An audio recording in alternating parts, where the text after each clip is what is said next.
ጾም ማለት የሰው ከመብል መከልከል ነው። ጾም ማለት በሕግ በታወቀ ጊዜ የሰው ከመብል መከልከል ጾም ይባላል።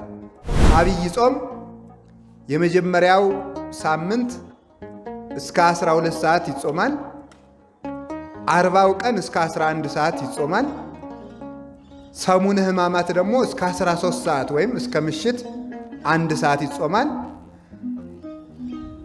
ዓርብ ረቡዕ ወይም ጾመ ድህነት ይባላል። እነዚህ ደግሞ እስከ 9 ሰዓት ይጾማሉ። ምክንያት አላቸው፣ እነሱ እናመጣቸዋለን በጊዜው። ጾም የሚፈውሰው የነፍስን ቁስል ነው። ነፍስ ስትፈወስ ደግሞ ስጋ ይፈወሳል ማለት ነው። የስጋ ፈውስ አረቦኑ የነፍስ ፈውስ ነው ይላሉ ሊቃውንቱ። አረቦኑ ምን ማለት ነው? ሰው ከጾም ከስጋ ፈውስ በፊት የነፍስ ፈውስ ይቀድማል ማለት ነው። የድህነት መጀመሪያው ጾም ነው ማለት ነው። የድህነት መጀመሪያው ጾም ነው። ሞት በመብል ተጀምሯል፣ ድህነት በጾም ተጀምሯል ማለት ነው። ሰው ሞትን የሚጠራው ጾም ማፍረስ የጀመረለት ነው። የጾምን ሕግ ሲያፈርስ፣ የጾምን ሰዓት ሲያፈርስ፣ ሰው በጾም የተከለከለውን መብላት ሲጀምር ሞትን እባክህን ዛሬ መጥተህ ከኔ ቤት እደር ብሎ ሞትን እየጠራው ነው። ቁጣ መቸኮል ሁሉ አይሰለጥንብን ማለት ራስን የመግዛት ምንጩ ጾም ነው ማለት ነው። ራስን የመግዛት ምንጩ ጾም ነው። እንግዲህ እነዚህ ሁሉ ነገሮች ፍቶታት፣ እኳያት፣ ኃጣው፣ ርኩሳት፣ ክፉ ሕሊና በጾም ይርቃል። ክፉ ሕሊና በጾም ይርቃል። ልብን ለእግዚአብሔር ማስረከብ ለእግዚአብሔር መገዛት ከሆነ ልብ ለእግዚአብሔር መገዛት የሚችለው ምን ሲገዛ ነው ሲባል ስጋ ለነፍስ ሲገዛ ነው። ሰውነት ሌሊቱን ሙሉ ተኝታ ማደር አትችልም ነው የሚለው ማለት ነው። ጾመኛ ሰው ትጋት ይሰጠዋል፣ ከደዌም ይድናል፣ ርቱዕ ሕሊና ይኖረዋል ማለት ነው። የሚበጻበጽ በውሳኔ የተከፈለ ልብ ያለው ይሄ ልክስክስክስ ያለ ሕሊና የሚኖረን በላተኞች ከመሆናችን የተነሳ ነው ማለት ነው። ዕጣን መሥዋዕት አቅርበናል አትሰማንም ትላላችሁ። ነገር ግን እኔ የምፈልገው ጾም ይሄ አይደለም። እናንተን እንዳላያችሁ ያደረገኝ ኃጢአታችሁ በመሃል በእኔና በእናንተ መካከል እንደ ግድግዳ ቆሞ ነው ይላል። ለምሳሌ ተመልከቱ። ቅዱስ ዳዊት የኃጢአት ይቅርታን ያገኘው በጾም ነው። ጥጋብ በጾም ጊዜም አይፈቀድም፣ በፍስክ ጊዜም አይፈቀድም። እንኳንም ሌላው ድምፅን ያለመጠን አውጥቶ መጸለይ እንኳን ስንፍና ነው እና ጾም የኃጢአትን ዕዳ ይፍቃል። መቅሰፍትን በኃጢአታችን ምክንያት ሊመጣብን ሊታዘዝ የነበረውን መቅሰፍት ያርቃል። ከያለ ጊዜያችን ከመቀሰፍ ይሰውራል ማለት ነው። ይህንን ከአቅም በላይ የበለጠ የሆነ ደዌ የሌለበት ሰው በዚህ ሰዓት መብላት አይችልም፣ ቢታመምም አራስ ቢሆንም እንኳ። አብ ወወልድ ወመንፈስ ቅዱስ አሃዱ አምላክ። በስመ አብ ወወልድ ወመንፈስ ቅዱስ አሃዱ አምላክ።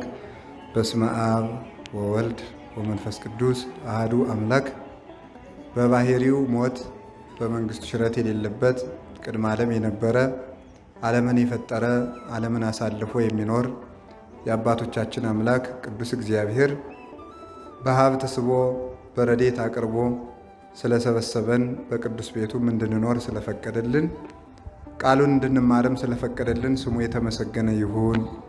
እናታችን ቅድስት ድንግል ማርያም ወላዲተ አምላክ፣ ቅዱስ መስቀሉ፣ ቅዱሳን መላእክት፣ ነቢያት፣ ሐዋርያት፣ ሰማዕታት፣ ደናግል፣ መነኮሳት፣ ቅዱሳን ሁሉ እግዚአብሔር ያከበረው ስማቸው የተመሰገነ ይሁን። በረከታቸው ይደርብን። የተከበራችሁ የእግዚአብሔር ቤተሰቦች፣ ሊቃውንተ ቤተ ክርስቲያን፣ መምህራን፣ ካህናት፣ ዲያቆናት፣ ሁላችሁ ምእመናን አንድ አምላክ በሚሆን በአብ በወልድ በመንፈስ ቅዱስ ስም እንደምን ዋላችሁ? እንደምን ሰነበታችሁ? እንደምን አመሻችሁ? ቸሮ አምላካችን እግዚአብሔር እስከዚች ቀን ሰዓት ስላደረሰን ስሙ ይክበር ይመስገን። ሁላችሁንም እንኳን ለጌታችን ለመድኃኒታችን ለኢየሱስ ክርስቶስ የልደት በዓል መድኃኔ ዓለም አደረሳችሁ። በመካከላችን ተገኝቶ እንዲያስተምረን እንዲመክረን ቅዱስ ፈቃዱ ይሁንልን። ደግሞ ዛሬ በሚበላበት ጊዜ ጾም ሲፈታ ጾም ልንጀምር ነው ማለት ነው። ይህም በራሱ እግዚአብሔር ባወቀ የሚያስተላልፈው መልእክት አለ። ሰው ጾም ሲጨረስ ፋሲካ ሲመጣ ሁልጊዜ ሊረሳው የማይገባው አንድ ነገር ሰይጣን ሁልጊዜ እንዳለ ነው ማሰብ የሚገባል።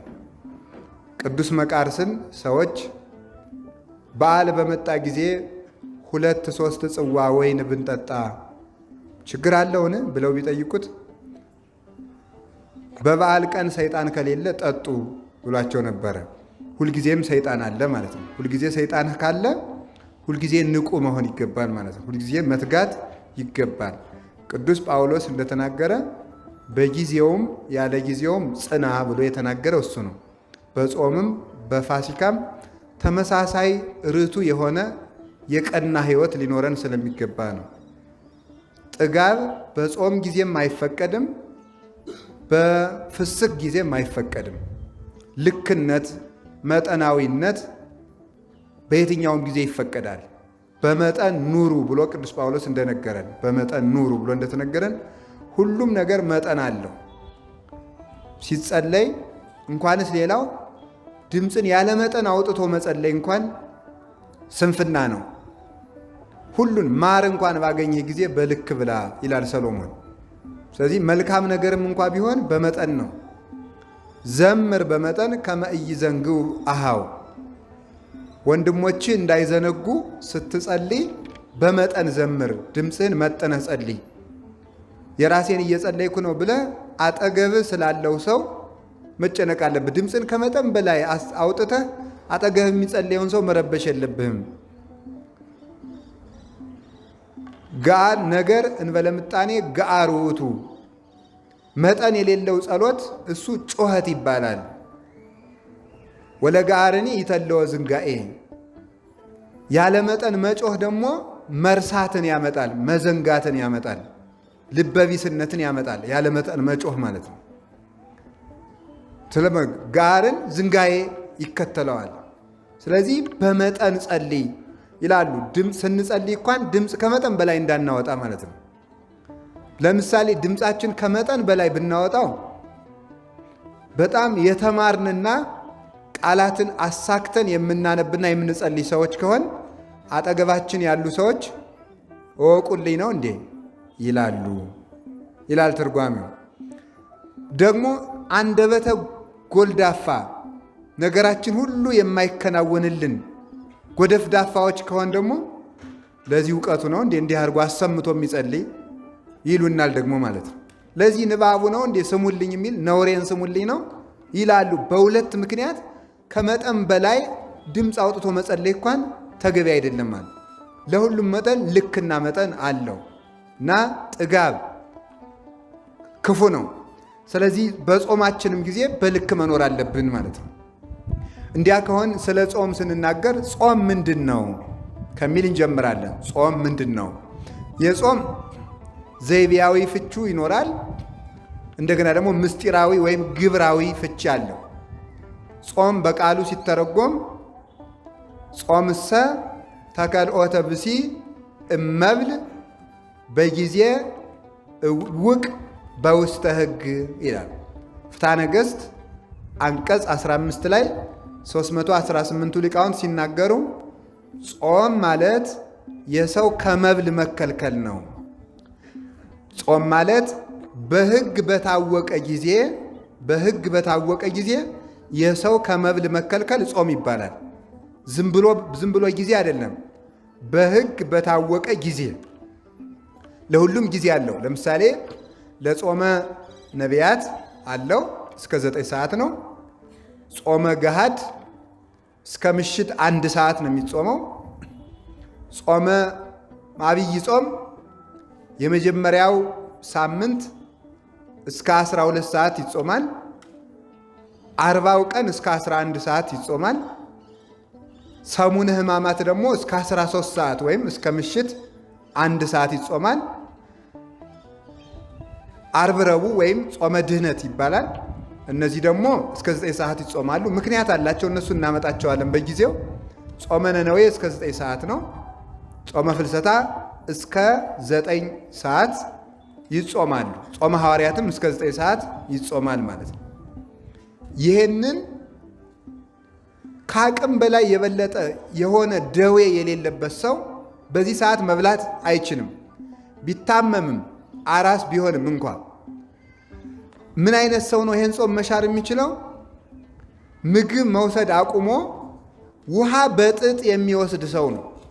ውሃ በጥጥ የሚወስድ ሰው ይህንን ጾም ሊሽር ይችላል። ያውም በኋላ ሲድን ቀኖና ይሰጠዋል። ያም እንኳ ቢሆን ማለት ነው። ከዳነ በኋላ በንስሐ አባቱ አማካኝነት ቀኖና ይሰጠዋል ማለት ነው። ስለዚህ ጾም ማለት ተከልኦተ ብሲ እመብል በጊዜ እውቅ በውስተ ሕግ። ጾም ማለት በሕግ በታዘዘ ትእዛዝ በታወቀ ጊዜ የሰው ከመብል መከልከል ነው። እንዘ ይትዔዘዝ ለዘሐገጎ ሕጉን ለሠራው ለእግዚአብሔር በመታዘዝ የሰው ከመብል መከልከል ጾም ይባላል። እንዘ ይትዔዘዝ ለዘሐገጎ ሕጉን ለሠራው ለእግዚአብሔር እየታዘዙ ከመብል መከልከል እሱ ምን ይባላል? ጾም ይባላል ማለት ነው። ለምንድን ነው እንዲህ ያለው? ለስርየተ ኃጢአት፣ ለኃጢአት ስርየትን ያገኝ ዘንድ ወለብዝሃ እሴት፣ ብዙ ደስታንም ተመልከቱ ያገኝ ዘንድ ፈቂዶ ይኪያሁ ከመ ያድክም ኃይለ ፍትወት፣ የፍትወት ኃይል ይደክም ዘንድ ድል ይነሳ ዘንድ። ከመልከቱ የፍትወት ኃይል ድል ትነሳ ዘንድ ደመ ነፍስ ለሕያዊት ነፍስ ትገዛ ዘንድ የሰው ልጅ ከመብል ሲከለከል ጾም ይባላል። ተመልከቱ፣ ሰው ሲጾም እነዚህን አሁን ያልናቸውን ነገሮች ነው የሚያገኛቸው። ምንድን ነው የሚያገኘው ሲባል ስርየተ ኃጢአት ያገኛል። የኃጢአት ይቅርታን ያገኛል። ሰው ሲጾም ማለት ነው የኃጢአት ይቅርታን ያገኛል። ለምሳሌ ተመልከቱ፣ ቅዱስ ዳዊት የኃጢአት ይቅርታን ያገኘው በጾም ነው። ከመብል ተከልክሎ በገዛ እንባው ያበቀለው ሰርዶ ተብትቦ እስከሚይዘው ድረስ ከመሬት ላይ ወድቆ የጸለየበት ያንን ሰርዶ ጋሻ ጃግሬዎቹ መጥተው ሰርዶውን ቆርጠው እስከሚያወጡት ድረስ እያለቀሰ ቅዱስ ዳዊት ቢጾም የኃጢአት ይቅርታን ሰጥቶታል። እግዚአብሔር መንግስቱን መልሶለታል። በምኑ? በጾሙ ምክንያት ማለት ነው። ስለዚህ ጾም የኃጢአት ይቅርታንና ስርየትን ያሰጣል። ሁላችሁ እንደምታውቁት ታሪኩን ለመድገም አይደለም፣ የኃጢአት ይቅርታ የሚገኘው በጾም እንደሆነ የነነዌ ሰዎች በቂ ማስረጃ ነው። ጠቅላላ በሀገሪቱ ላይ የታዘዘው ዕዳ ወይም መቅሰፍት የተመለሰው በጾም ምክንያት ነው። ይቅርታ አገኙ። ከልሂቅ እስከ ደቂቅ ከመኝታ ተከልክለው ጥጃ ከላም እንዳይጠባ እንኳን ከልክለው ሕፃን ልጅ የእናቱን ጡት እንዳይጠባ ከልክለው ቢጾሙ በሀገሪቱ ላይ ታዞ የነበረው መቅሰፍት ምን አገኘ? ይቅርታን አገኙ። ስርየትን ሰጣቸው እግዚአብሔር። እንዲያውም እኮ እግዚአብሔር ለነነዌ ሰዎች ያስነገረው ምንድን ነበረ? እስከ ነሰሉስ ዕለት ትትገፈታ አባይ ነነዌ አባይ ሀገር፣ ታላቂቱ ሀገር ነነዌ በ3 ቀን ትገለበጣለች ብሎ አዋጅ አስነገረ። እነዚህ ሰዎች ሲጾሙ የኃጢአት ይቅርታን ሰጥቶ እግዚአብሔር በእነሱ ላይ የላከው እሳት ዛፍ ላይ ወጥቶ ፍርዱ እንዳይታጎል ከዛፉ ላይ አርፎ ከዛፉ ጥቂት በልቶ ከመሬቱ በልቶ ጥቂት ተመልሷል። ሰዎቹን አገሪቱን ሳያቃጠል ማለት ነው። ስለዚህ ጾም የኃጢአት ይቅርታ ምንጭ ነው። ቅዱስ ባስልዮስ ዘቂሳርያ አንድን ሰው ለጠንቋይ የተገዛን ሰው በንስሐ ስርየት ያሰጠው 40 ቀን አጽሞ ነው። 40 ቀን አጽሞ ፍጹም ይቅርታ ያሰጠው። እንግዲህ በባለፈው በንስሐ ትምህርታችን ተርኬ ነግሬያችኋለሁ። በብዙ በሌላ መምህራንም በሌሎች መምህራን በሌላ መድረክ ተምራችሁት ይሆናል። ሰውየው እንግዲህ የአንድ ባሪያ ሆኖ ከአንድ ቤተ መንግስት ገብቶ የንጉሱን ልጅ በምኞት ይመኛታል። እንደማይሳካለት አወቀ።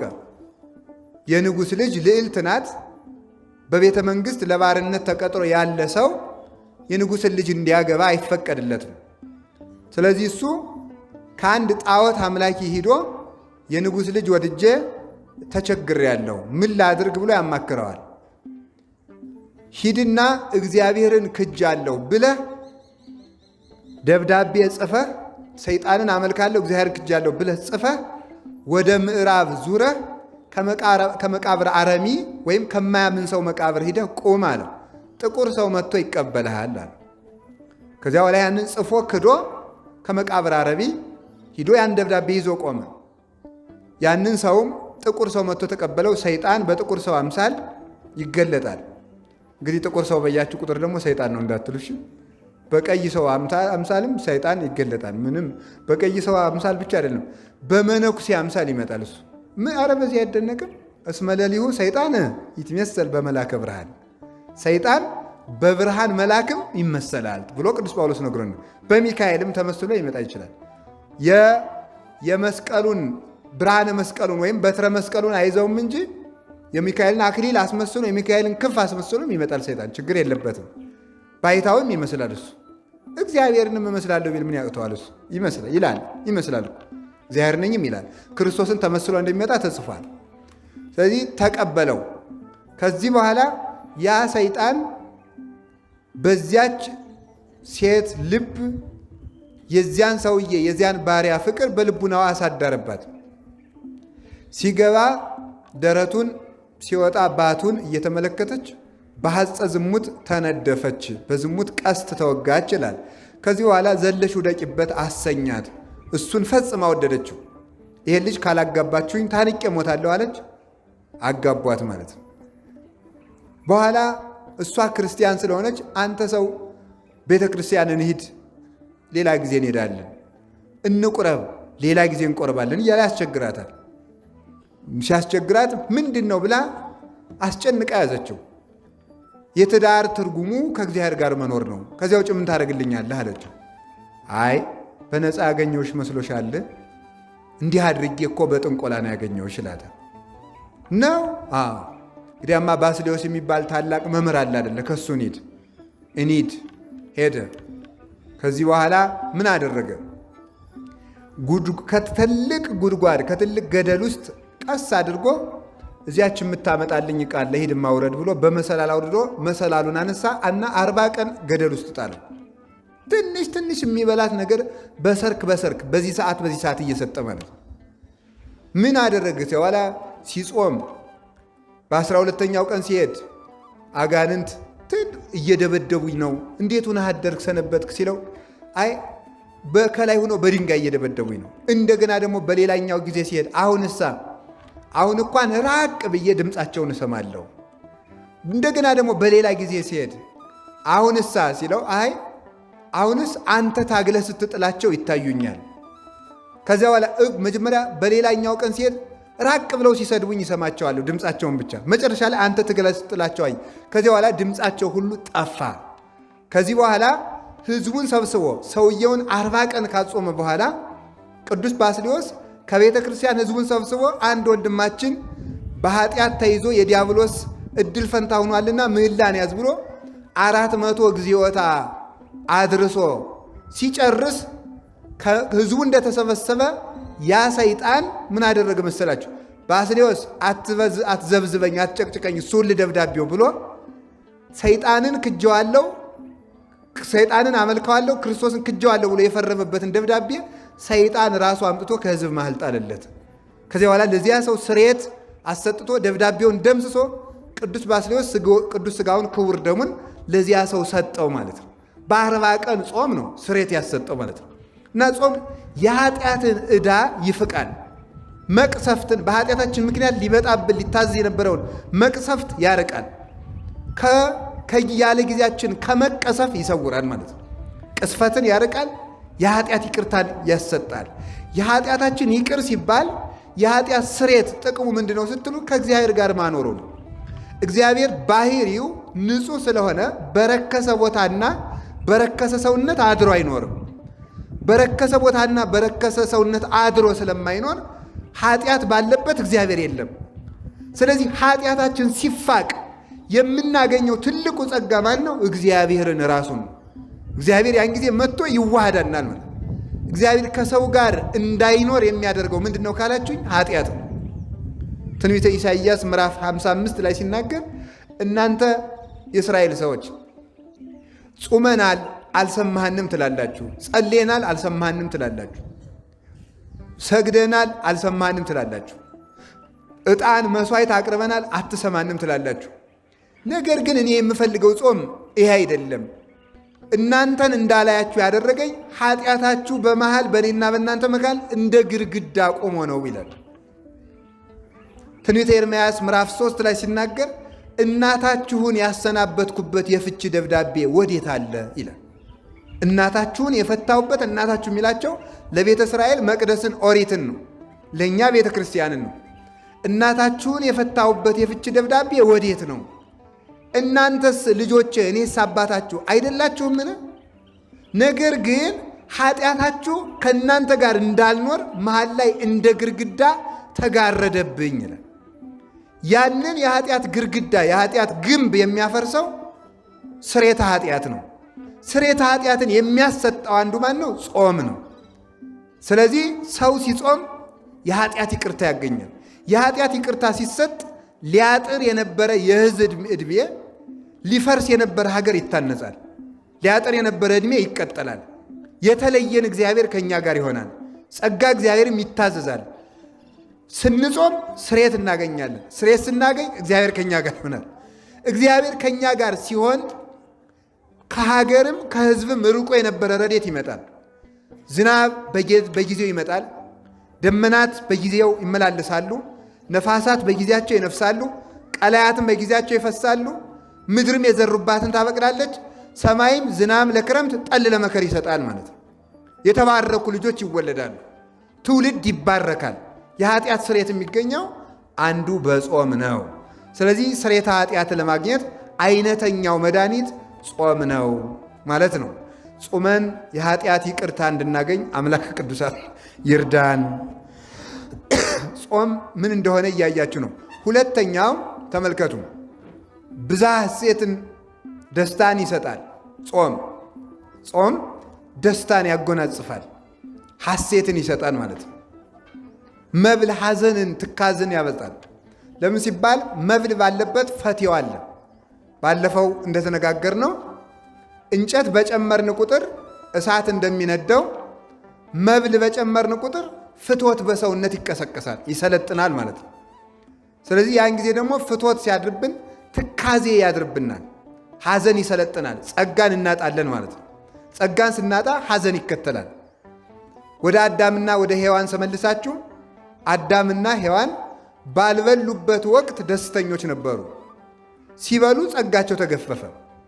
ያልተፈቀደላቸውን ጾምን ሲሽሩ ማለት ነው።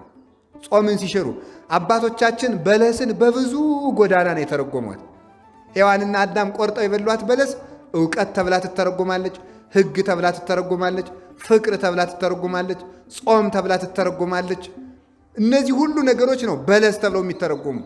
ስለዚህ ምንድን ነው ሲባል እነሱ ሳይበሉ ደስተኞች ነበሩ። ያልተፈቀደላቸውን ሲበሉ ግን ጸጋቸው ተገፈፈና ሐዘንተኞች ሆኑ። ስለዚህ ሰው በለስን መሻር፣ አዳምና ሔዋን በለስን በሉ ማለት ሰው ጾምን ሻረ ማለት ነው። ሰው ጾምን ሻረ። በለስ ለአዳም የተሰጠችው በጾምነት ነው። ጾም ናት ያቺ። ስለዚህ ያቺ ጾም ስትሻር ጸጋ ተገፈፈ። ጸጋ ሲገፈፍ ሐዘን ሰለጠነ ማለት ነው። ስለዚህ ለሔዋን በሕማም ለዲ ወወሊደኪ ይኩን ምግባይኪ ሀበ ምትኪ ተባለ። በሕማም በጭንቅ ውለጅ ተባለች። ፈቃድሽም ወደ ባልሽ ይሁን። አዳምም ጥረህ ግረህ ብላ።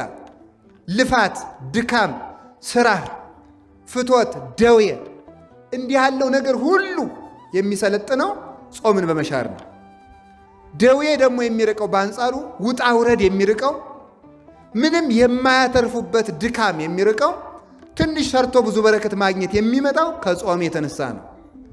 ስለዚህ ጾም የደስታ ምንጭ ሲሆን መብል ደግሞ የሐዘንና የትካዜ ምንጭ ነው። በረከትን ይገፋል ማለት ነው። በረከትን ከኛ ጋር አጽንቶ የሚያኖረው ጾም ነው።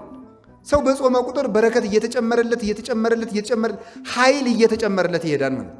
ኃይል ሰው ሲበላ ደግሞ ድካም እየተጨመረበት ይመጣል። ልክ ተመልከቱ፣ ስጋን የሚያቆመው መብል እንደሆነ ነፍስን የሚያቆማት ጾም ነው ማለት ነው።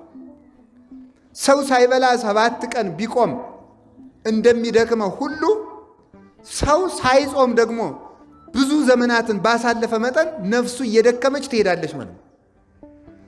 ጾም የሚፈውሰው የነፍስን ቁስል ነው። ነፍስ ስትፈወስ ደግሞ ስጋ ይፈወሳል ማለት ነው። የስጋ ፈውስ አረቦኑ የነፍስ ፈውስ ነው ይላሉ ሊቃውንቱ። አረቦኑ ምን ማለት ነው? ሰው ከጾም ከስጋ ፈውስ በፊት የነፍስ ፈውስ ይቀድማል ማለት ነው። የነፍስ ፈውስ ይቀድማል። ስለዚህ ነበረ ጌታችን ኢየሱስ ክርስቶስ የታመሙ ሰዎችን ሲፈውስ ምንድን ነበር የሚለው? ኃጢአትህ ተሰረየችልህ ነበር የሚለው። ኃጢአትህ ተሰረየ፣ አንተ እገሌ ጆሮህ ድኗል፣ አፍህ ድኗል፣ ወገብህ ድኗል፣ እግርህ ድኗል ሳይሆን የሚለው እጅህ ድኗል ሳይሆን የሚለው ኃጢአትህ ተሰረየችልህ። ኃጢአትህ ተሰረየችልህ የሚለው ለምንድን ነው? የኃጢአት ይቅርታን ሲሰጠው ደዌውንም ይፈውሰዋል ማለት ነው።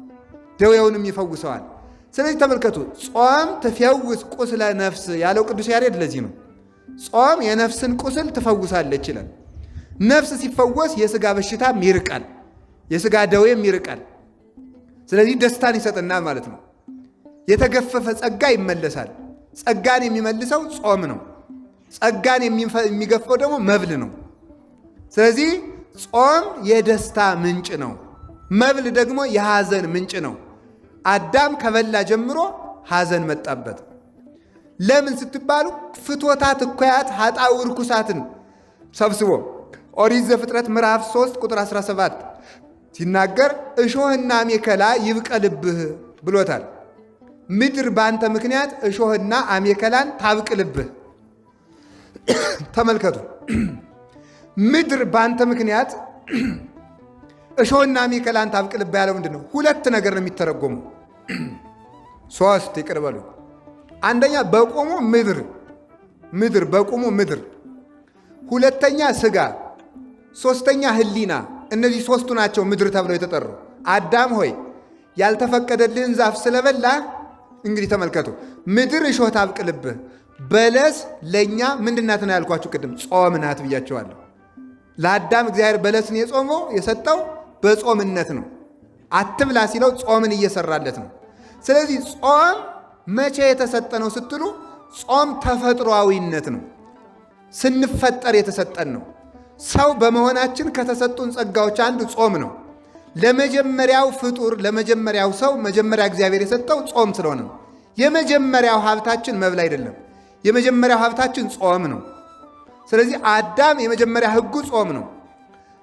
ነገር ግን ሲበላ ምን አለው እግዚአብሔር? በአንተ ላይ ምድር እሾህ ታብቅልብህ። ለምን? ጾም ስለገደፍክ። ስለዚህ ሰው ጾም ሲሽር ምን ይበቅልበታል? ምድር እሾህ ታበቅልበታለች። ምን አይነት እሾህ? አንደኛ ምድር በቁሟ እሾህ ታበቅልበታለች። ሁልጊዜ ለሚበላ ሰው ወዳጆቹ እሾህ ይሆኑበታል። የተሰማራበት ሜዳ ሁሉ እሾህ ይሆንበታል። ቢያስተዳድር የሚቀበለው የለም፣ የሚገዛለት አያገኙ። ቢያገባ ትዳሩ ይበተንበታል፣ ይናጋል። ቢነግድ ገንዘቡ አይበረክትለትም። ዘመዶቹ ጠላት ይሆናሉ፣ ወዳጆቹ ይክዱታል። ዓለም በሙሉ እሾህ፣ የበላው ደዌ ይሆንበታል። መኝታው ሁሉ እሾህ ይሆናል፣ ቤቱ እሾህ ይሆናል። ሀገር ሁሉ ለሱ የማይመች ይሆናል። ምድር እሾህ ትሁንብህ ማለት ያየኸው፣ የሰማኸው፣ የረገጥከው፣ የጨበጥከው ሁሉ አይመችህ ማለት ነው። ጾም ለሚሽር ሰው የትም ዓለም አይመቸውም። ዓለም ሁሉ ለሱ እሾህ ትሆንበታለች። የትም ተቀምጦ ተመችቶት አይቀመጥም፣ ተመችቶት አይተኛም፣ ተመችቶት አይውልም፣ ተመችቶት አያድርም ማለት ነው። ስለዚህ የነካው ሁሉ እሾህ የሚሆንበት የትም ሂዶ ተሰዶ የሚመጣ ማለት ነው። ስለዚህ ምድር እሾህ ታብቅልብህ ማለት መሬት አትመችህ ማለት ነው። ይሄው ለአዳምና ለልጆቹ ዛሬ መሬት የማትመች ሆናለች። ዛሬ ጌታችን ኢየሱስ ክርስቶስ መጥቶ ተወልዶ ከባረካት ወዲህ ግን ምድርን ለበረከት አድርጎልናል። ያን እሾህ ነቅሎ ማለት ነው።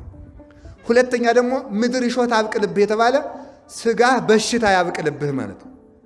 በሽታ ያብቅልብህ። ለመጀመሪያ ጊዜ ደዌ ወደ ምድር የመጣው በምን ምክንያት ነው ካላችሁኝ፣ ጾም በመሻር ነው።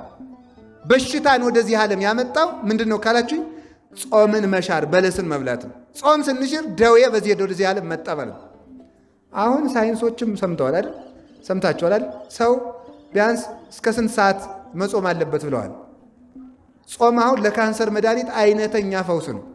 ሰምታችሁ እንደሆነ ሂዱና ሐኪሞችን ጠይቋቸው ማለት ነው። የሚጾሙ ሰዎች ከሚጾሙ ሰዎች ስንት ፐርሰንቱ እንዳላችሁ አላጠናሁትም።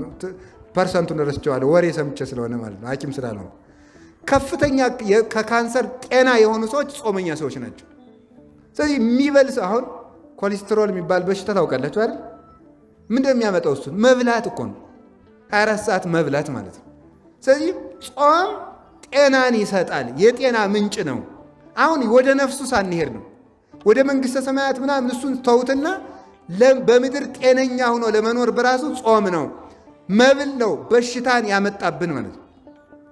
እያንዳንዱን ተመልከቱ። እያንዳንዱን ደዌ የሚቀሰቅሰው ምንድን ነው? በሽታ ነው። ቆይ ሐኪሙ መጀመሪያ ሕክምና ሲጀምር ምንድን ነው የሚለው? በሽታው ሲነሳ የቀሰቀሰብህን ምግብ አጥንተህ ከዚያ ተቆጠብ አይደለም የሚለው? እንደ መጀመሪያ የሚለው እኮ ማለት ምክንያት ለበሽታ ጨጓራ አሞኛል ካል በምን እንደተነሳበት ታስታውሳለህ? ሲነሳ የበላው ምግብ ምን ነበር ነው የሚለው ማለት ነው። የምግብ የበሽታችን ሁሉ ምንጭ ነው። ስኳር ቢያበዛ ሰው ምን ይሆናል? አንዱን ይሆናል። የምን አውቃለሁ? አንዱን ቢያበዛ ምን ይሆናል? አንዱን ይሆናል። ሐኪም እንደሚያውቀው ማለት ነው። ስለዚህ መብል የደዌ ምንጭ ነው፣ የደዌ ምንጭ ነው። ጾም ደግሞ የጤንነት ምንጭ ነው። ስለዚህ አባታችን አዳም በሽታ ይሰልጥንብህ ተባለ። ይኸው ራስ ፍልጠት፣ ሆድ ቁርጠት በበሽታ ምክንያት የመጣ ነው ማለት ነው። በጾም መሻር ምክንያት የመጣ ነው። ሌላው ደግሞ ምንድን ነው? ፍቶታት እኩያት ኃጣው እርኩሳት ይሰልጥኑብህ ማለት ነው። እሾህ ይብቀልብህ የተባለ ሶስተኛው ጾምን በመሻር ያበቀልነው እሾህ ምንድን ነው? አንደኛው ተመልከቱ፣ ምን ሆነ? ደዌ የሆነ ማለት ነው። እንደገና ደግሞ በምድር ላይ ስደተኛ መሆን፣ ይሄንም ጾም መሻር ያመጣው ነው። ሶስተኛው ደግሞ የህሊና መታወክን የሚያመጣው መብል ነው። ጾመኛ ሰው ርቱ ህሊና ነው ያለው። እዩት፣ በአብይ ጾም የሚኖራችሁን ህሊና እና በባለ 50 ውስጥ ያላችሁን ህሊና መርምሩት ራሳችሁ ማለት ነው። በአብይ ጾም ጸጥ ያለ የተሰበሰበ ህሊና ነው የሚኖረን። ብዙ ጊዜ አይታችሁ ከሆነ ሰው ምን ይላል? በአብይ ጾም ነው ጉባኤ ማዘጋጀት ይላል። ለምሳሌ ሰው ሰበካ ጉባኤውን ስትሰሙት ማለት ለምን ሲባል የዚያን ጊዜ የሰው ህሊና ይከተታል። መብላያችሁ በታይ ነው በእውነቱ ማለት ነው። ይሰጥማል። ሊቁም እንደተናገረው ሆድ መርከብ ነው ተባብለን ይል እንደ ሆድ መርከብ ነው። መርከብ ያለ ልክ ሲጫን ተሳፋሪዎቹ እንደሚሰጥሙት ሰው ያለ ልክ ሲበላ በጎ ዕቅድና በጎ ህሊና ሁሉ ይሰጥማል ማለት ነው። ይሰጥማል። ስለዚህ ቀሊለ ህሊና ይኖረናል ማለት ነው። ትጋት ይሰጠናል። የትጋት ምንጭ ጾም ነው። ስጋው ለጸዋሚ ኢይትከሃሎ ከመ ይኑም ኩላ ሌሊተ ፊልክስዩስ የሚናገረው የጾመኛ ሰው ሰውነት ሌሊቱን ሙሉ ተኝታ ማደር አትችልም ነው የሚለው ማለት ነው። ጾመኛ ሰው ትጋት ይሰጠዋል፣ ከደዌም ይድናል፣ ርቱ ህሊና ይኖረዋል ማለት ነው። የሚበጻበጽ በውሳኔ የተከፈለ ልብ ያለው ይሄ ልክስክስክስ ያለ ህሊና የሚኖረን በላተኞች ከመሆናችን የተነሳ ነው ማለት ነው። ይኸው ራስ ፍልጠት፣ ሆድ ቁርጠት በበሽታ ምክንያት የመጣ ነው ማለት ነው። በጾም መሻር ምክንያት የመጣ ነው። ሌላው ደግሞ ምንድን ነው? ፍቶታት እኩያት ኃጣው እርኩሳት ይሰልጥኑብህ ማለት ነው። እሾህ ይብቀልብህ የተባለው ሶስተኛው ጾምን በመሻር ያበቀልነው እሾህ ምንድን ነው? አንደኛው ተመልከቱ፣ ምን ሆነ? ደዌ የሆነ ማለት ነው። እንደገና ደግሞ በምድር ላይ ስደተኛ መሆን፣ ይሄንም ጾም መሻር ያመጣው ነው። ሶስተኛው ደግሞ የህሊና መታወክን የሚያመጣው መብል ነው። ጾመኛ ሰው ርቱ ህሊና ነው ያለው። እዩት፣ በአብይ ጾም የሚኖራችሁን ህሊና እና በባለ 50 ውስጥ ያላችሁን ህሊና መርምሩት ራሳችሁ ማለት ነው። በአብይ ጾም ጸጥ ያለ የተሰበሰበ ህሊና ነው የሚኖረን። ብዙ ጊዜ አይታችሁ ከሆነ ሰው ምን ይላል? በአብይ ጾም ነው ጉባኤ ማዘጋጀት ይላል። ለምሳሌ ሰው ሰበካ ጉባኤውን ስትሰሙት ማለት ለምን ሲባል የዚያን ጊዜ የሰው ህሊና ይከተታል። መብላያችሁ በታይ ነው በእውነቱ ማለት ነው። ይሰጥማል። ሊቁም እንደተናገረው ሆድ መርከብ ነው ተባብለን ይል እንደ ሆድ መርከብ ነው። መርከብ ያለ ልክ ሲጫን ተሳፋሪዎቹ እንደሚሰጥሙት ሰው ያለ ልክ ሲበላ በጎ ዕቅድና በጎ ህሊና ሁሉ ይሰጥማል ማለት ነው። ይሰጥማል። ስለዚህ ቀሊለ ህሊና ይኖረናል ማለት ነው። ትጋት ይሰጠናል። የትጋት ምንጭ ጾም ነው። ስጋው ለጸዋሚ ኢይትከሃሎ ከመ ይኑም ኩላ ሌሊተ ፊልክስዩስ የሚናገረው የጾመኛ ሰው ሰውነት ሌሊቱን ሙሉ ተኝታ ማደር አትችልም ነው የሚለው ማለት ነው። ጾመኛ ሰው ትጋት ይሰጠዋል፣ ከደዌም ይድናል፣ ርቱ ህሊና ይኖረዋል ማለት ነው። የሚበጻበጽ በውሳኔ የተከፈለ ልብ ያለው ይሄ ልክስክስክስ ያለ ህሊና የሚኖረን በላተኞች ከመሆናችን የተነሳ ነው ማለት ነው። በላተኞች ከመሆናችን የተነሳ ነው። ስለዚህ ርቱ ህሊና ይሰጠናል። ፍትወት አይሰለጥንብንም። ክፉ ሕሊና አይሰለጥንብንም። አድመኝነት አይሰለጥንብንም። ሰውን መደባደብ፣ ትኩሳት የሆነ ነገር ሁሉ፣ ለቁጣ መቸኮል ሁሉ አይሰለጥንብንም ማለት። ራስን የመግዛት ምንጩ ጾም ነው ማለት ነው። ራስን የመግዛት ምንጩ ጾም ነው። እንግዲህ እነዚህ ሁሉ ነገሮች ፍትወታት፣ እኩያት፣ ኃጣው፣ ርኩሳት፣ ክፉ ሕሊና በጾም ይርቃል። ክፉ ሕሊና በጾም ይርቃል። ልክ ተመልከቱ። አላችሁ የላችሁም? እግዚአብሔር ከሁላችን ጋር ይሆን። አሁን እዚህ አካባቢ የተቋተ ውሃ ቢኖር እዚህ ላይ የሚራቡ ተሐዋስያን ይኖራሉ። ያንን ውሃ ስንጠርገው ግን ተመልከቱ፣ እነዚያ ተሐዋስያን ሁሉ ምን ይላሉ? ይርቃሉ ማለት ነው። ለምሳሌ የወባ ትንኝ እዚህ ላይ እንዳይራባ ይላሉ ሐኪሞች። በአካባቢ የተቋተ ውሃ እንዳይኖር ጥረጉ ይላል። ይሄ ሳይንሳዊ አድርገውት ነው። በእኛም በቤተ ክርስቲያን ኦሪት ዘፍጥረት ላይ ያለ እኮ ነው። እግዚአብሔር መሬት ጥሩ ዘር እንድታበቅል ከማድረጉ አስቀድሞ ምንድን ነው ያለ? በመሬት ላይ የተኛውን ውሃ ሰበሰበው ነው የሚለው። መሬትን ጠፈፍ አደረቃት። ስለዚህ ተሐዋስያን ውሃውን ስናነሳው እንደሚርቁ ስንጾም አጋንንት ይርቃሉ። አጋንንት ይርቃሉ። ክፉ ሕሊና ይርቃል። ፍትወት ይቀነሳል። ስጋችን መገራት ይችለዋል ማለት ነው። ገሪር ይሰጠናል። አሁን ተመልከቱ፣ ጾም በስጋ ሲገራ ሕሊና ለልብ ይገዛል፣ ልብ ደግሞ ለእግዚአብሔር ይገዛል።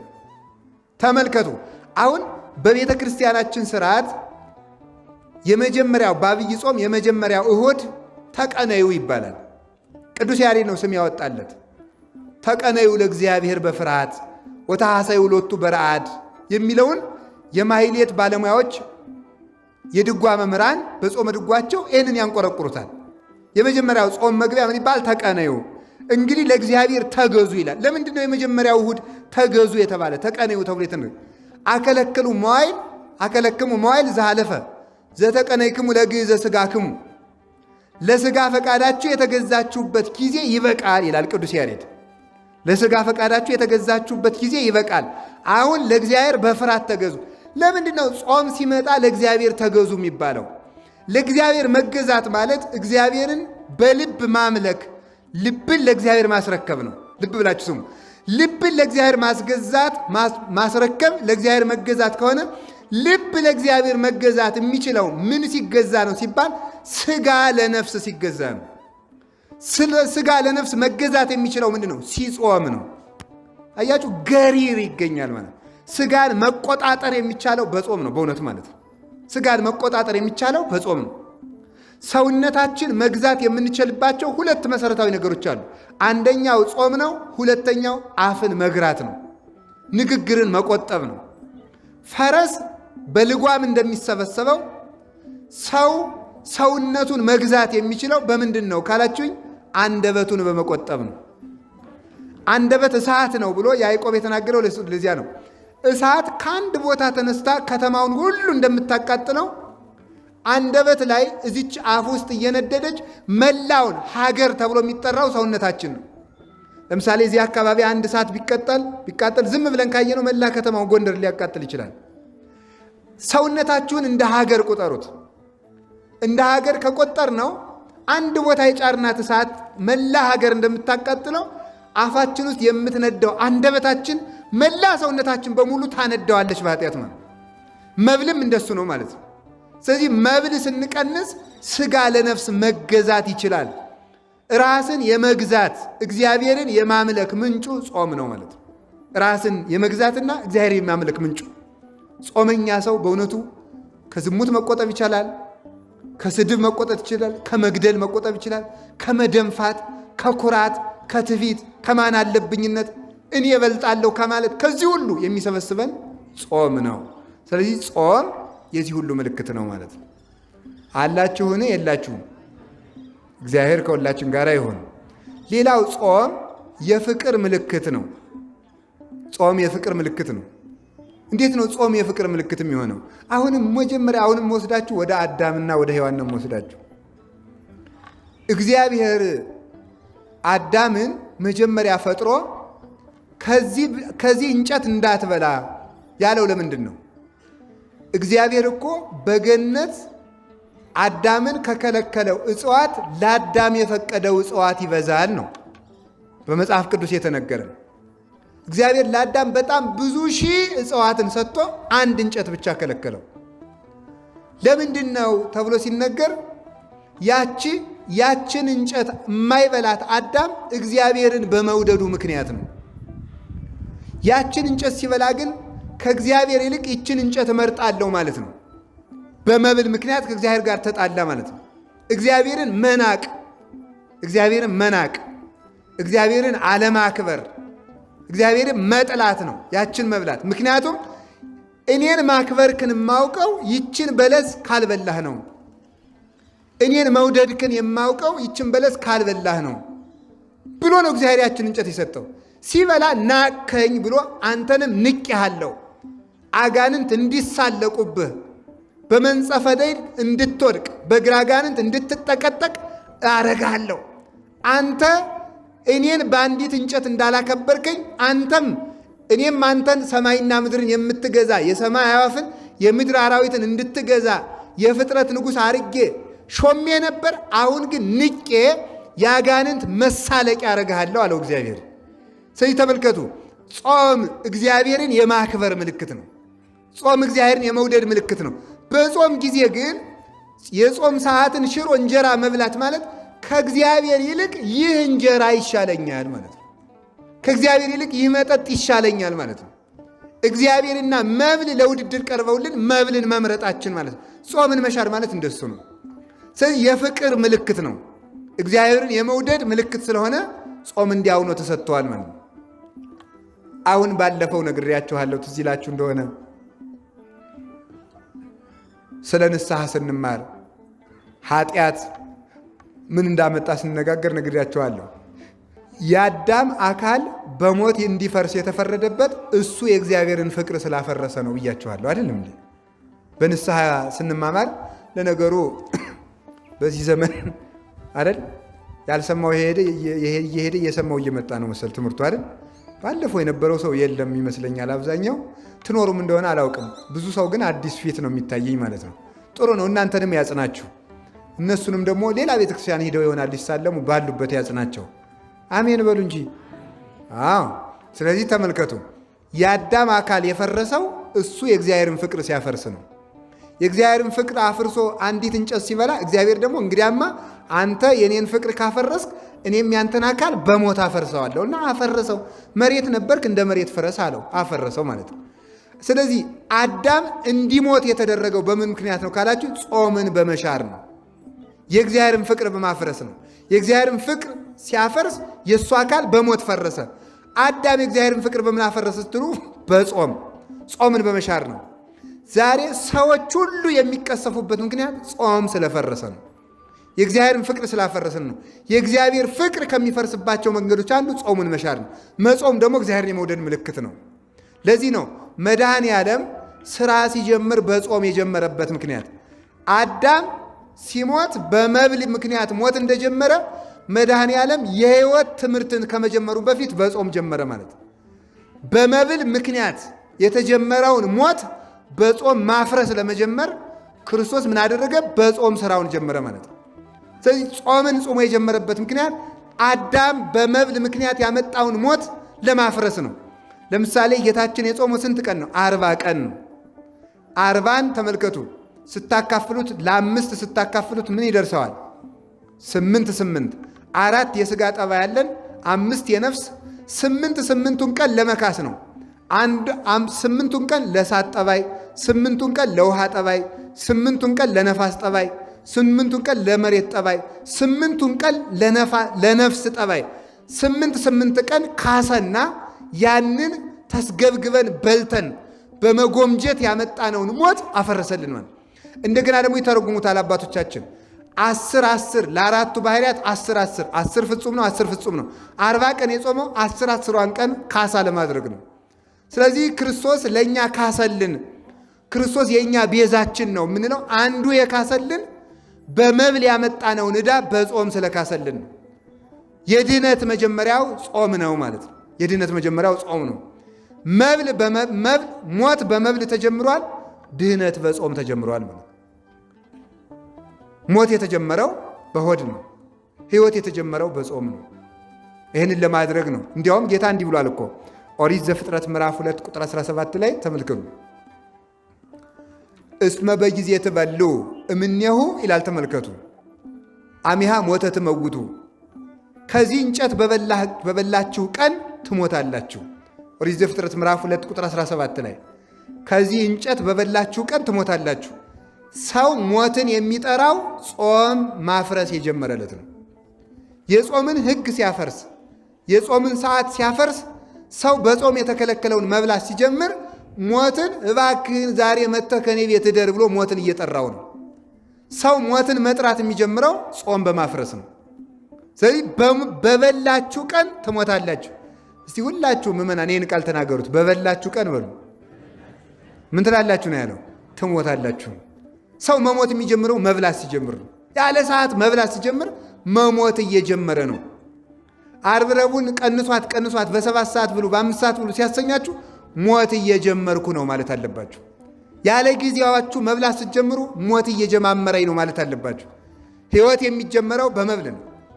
የሚያስደንቃችሁ ሞት የሕይወት መንገድ ሲሆን፣ ጾም የሕይወት መንገድ ሲሆን፣ ጾም ደግሞ የሞት ጎዳና ነው። አዳም በለስን ባይበላ በ1000 ዓመቱ የት ይገባ ነበረ? ዕፀ ሕይወት የምትባልን ዛፍ ይበላ ነበረ። ዕፀ ሕይወትን የምትባልበት ዛፍ ምን ያደርጋል? ይበላል። በልቶ ለዘላለም ይኖራል ማለት። በለስን አለመብላት ጾም ነው። አዳም በጾም ወደ ዘላለም ሕይወት ይሸጋገር ነበር። አዳም በመብል ወደ ዘላለም ሞት ወረደ ማለት። ጾም ነው ወደ ዘላለም ሕይወት የሚወስደው። አሁን ተመልከቱ፣ አዳም በለስን ባለመብላት ነበር ወደ ዕፀ ሕይወት የሚሸጋገረው።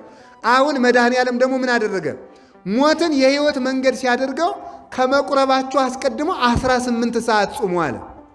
ምክንያቱም እሱ ዕፀ ሕይወት ስለሆነ ማለት ነው። እሱ ዕፀ ሕይወት ነው። ምን አለ? እኔ አነ ውእቱ ኅብስተ ሕይወት፣ እኔ የሕይወት እንጀራ ነኝ አለ። የሕይወት እንጀራ ስለሆነ አዳም ወደ ዕፀ ሕይወት መድረስ የሚችለው በለስን ባለመብላት በጾም ነበረ። አሁን እውነተኛው ዕፀ ሕይወት ክርስቶስ መጣና ወደ እሱ ሥጋና ደም ከመድረሳችን አስቀድሞ 18 ሰዓት እንድንጾም አደረገ ማለት ነው። ጾም የሕይወት ጎዳና ነው። ሕይወት ማን ነው? ክርስቶስ ነው። ሕይወት ክርስቶስ ስለሆነ ወደ ሕይወት መድረስ የሚቻለው ምን አደረገው? በጾም አደረገው ማለት ነው። የሚጾሙ ሰዎች ወደ ሕይወት ይደርሳሉ፣ ከሞት ይነጠቃሉ። እንደምታስታውሱት ማን ነው? ነቢዩ ኤልያስ ከሞት የተሰወረው በምን ይመስላችኋል? በጾም ነው። ከኤልዛቤል ተጣልቶ ሲሄድ በረሃ ላይ ተቀምጦ ተስፋ ቆርጦ አይደለም፣ እባክህ እንደ አባቶቼ ግደለኝ እንግዲህ ከኤልዛቤል ጋር ተጨቃጭቄ ብሎ ደክሞት ከዛፍ ስር ተቀምጧል። ከደደዎ ስር ተቀምጦ ሳለ መልአኩ መጥቶ ውሃ በመንቀል ተመልከቱ፣ እንጀራ በመሶብ ኅብስት በመሶብ አምጥቶ ኤልያስ ብላ ብሎ ቀስቅሶ ቀና ሲል መሶበ ወርቅ አየ። ከዚያ በላና ደክሞት ስለነበረ ትንሽ ተኛ። ኤልያስ ተነስና ብላ ብሎ መልሶ ቀሰቀሰው። ሁለተኛ በላ። ሶስተኛ ኤልያስ ተነስና ብላ አለው። ተንስ ወብላ እስመ ርሑቅ ፍኖትከ፣ የምትሄድበት ሀገር ሩቅ ስለሆነ በደንብ አድርገህ ብላ አለው። ሩቅ ሀገር ልትሄድ ስለሆነ ሩቅ ሀገር የሚሄድ ሰው በደንብ ይበላልና ጨምረህ ብላ አለው። በላ። ወሆረ ወባይለ ውእቱ እክል ሆረ ኤልያስ 40 መዓልተ ወ40 ሌሊተ ይላል። ኤልያስ 1 ቀን በበላው 40 ቀን ጾመ ይላል። 40 ቀን ከጾመ በኋላ በ40ኛው ቀን እግዚአብሔር ማንን?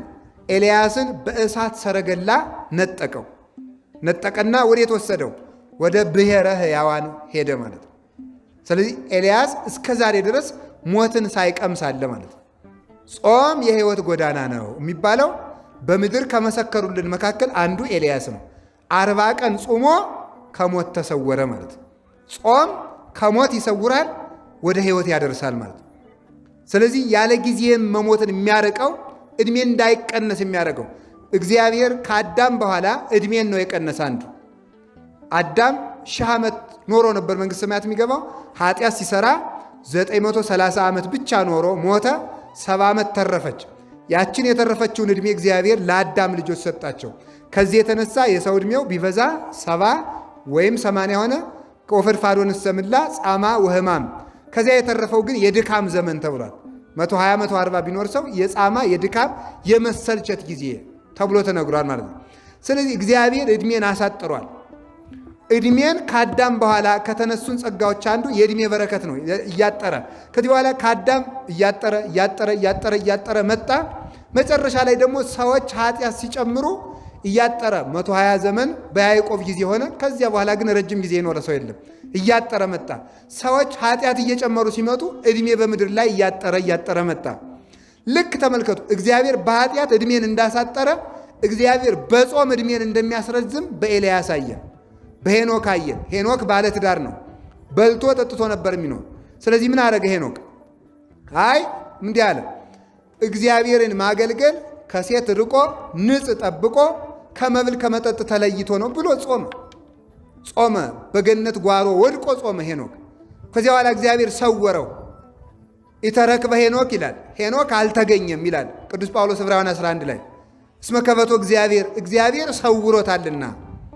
ሄኖክ ዛሬም በሕይወት አለ፣ ሞትን ሳይቀምስ ማለት ነው። ዕድሜውን አስረዝሞ ያለ ድካም በሚኖርበት በብሔረ ሕያዋን መኖር የጀመረው ሄኖክ ከሞት የተሰወረው ወደ ሕያዋን ሀገር የተነጠቀው በጾም ነው። ኤልያስን ከሞት የሰወረው ጾም ነው። ከምታሳድደው ንግሥት ከኤልዛቤል እጅ የነጠቀው ጾም ነው።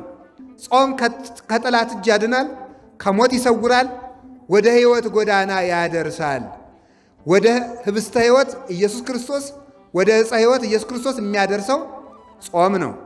ወደ መንግሥተ ሰማያት የሚያደርሰው ጾም ነው። ስለዚህ ጾም እግዚአብሔርን የመውደድ ምልክት ነው፣ የሕይወትም ምልክት ነው። አላችሁ የላችሁም? እግዚአብሔር ከሁላችን ጋር ይሁን። በጾም እግዚአብሔር መውደዳችን እንገልጣለን። በጾም እግዚአብሔር እናገለግላለን። በጾም ከመቅሰፍት እንድናለን። በጾም ከጠላት እጅ እንድናለን። በጾም በሽታ ይርቅልናል። በጾም በጎ ሕሊና ይሰጠናል። በጾም የትኛውም ሀገር ሰላም ይሆናል። የሀገር ሰላም ይመጣል። በጾም የኃጢአት ይቅርታ እናገኛለን። በጾም የተገፈፈ ጸጋ ይመለሳል።